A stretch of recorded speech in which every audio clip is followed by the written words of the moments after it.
So let's talk a little bit about economic systems. So first of all, what is that? Well, that's a system of how you decide what resources go to whom or go where or are used to do certain things. Now you might initially say, well, isn't there just one way of doing it? You have markets, you have capitalism. And I would say that is one way of doing it. And for us here in the United States, that is a major part of our economic system. But that's not the only way to organize an economy. But let's start there. And really, the intellectual underpinnings of capitalism and our market system, or what is mostly a market system, comes from Adam Smith, who was an 18th century philosopher, economist, and he is known for writing Wealth of Nations. And Wealth of Nations was actually published in 1776, and it became a major philosophical underpinning of our economic system. Now, what are some of the big ideas? Well, it's this idea that if multiple folks essentially act in their interest, that it could actually be good for the general system as a whole, that it actually could allocate resources appropriately. Adam Smith talks about something known as the invisible hand. And when he talks about invisible hand, he's saying there's no central planner, there is no central hand that's deciding who gets what. But when, say, a farmer says, wow, I'm getting higher prices for, say, sugarcane than I am getting for, beets, the farmer will produce more sugarcane. And likewise, if sugarcane is all of a sudden costing more, maybe the cook or whoever else needs sugarcane says, well, maybe I want to find other things that are cheaper for whatever I need to do. And so this invisible hand is actually a very good way, even though it's counterintuitive for most of human history, a very good way of allocating resources. So to just think about the different types of economic systems, including a market system based on the invisible hand, let's make some endpoints here. So here we have a market system. Think of this as capitalism, where individuals decide what to produce and where to use their resources, and prices are a big factor of it. Prices and markets. And there really is very limited or even no central planning. Now, the other extreme of economic systems, you can think of a command economy. Command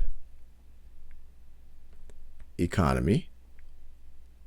And for this, you can think of, say, the former Soviet Union, a very strict communist system where you really don't have private ownership, or maybe you should say very limited private ownership. Limited private ownership. In comparison, in a pure market economy, you have a lot of private ownership. And in a command economy, some central authority, usually the government controls allocation of resources, or at least most allocation of resources, while in a pure market system, you have very limited role for government. Now, I would put the United States closer to this left part, but it's not a pure market system, because we do have the public sector, we do have government controlling certain resources in our system. For example, we have a social safety net in things like Social Security and Medicare. We have a public education system where the government uses tax revenues in order to give everyone an education, because a pure market system might not lead to everyone getting an education. We have government agencies like the Food and Drug Administration that regulate the market, regulate private industry to make sure that we're not getting pills that hurt us or that don't do anything. So I would put the United States closer, definitely closer to the market system than the command economy, but I would put it right over here. This is the USA, and I would call this a mixed economy, because there is a situation where the government is controlling certain parts of the market and certain parts of the economy.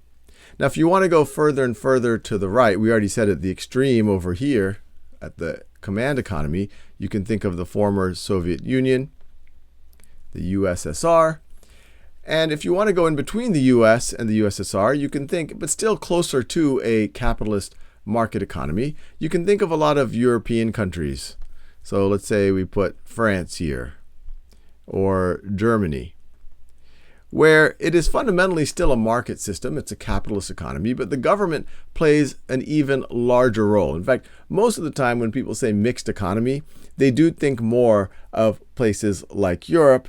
And the US is pretty close to a market system, especially if you think about the large economies, although of course the government does play a role.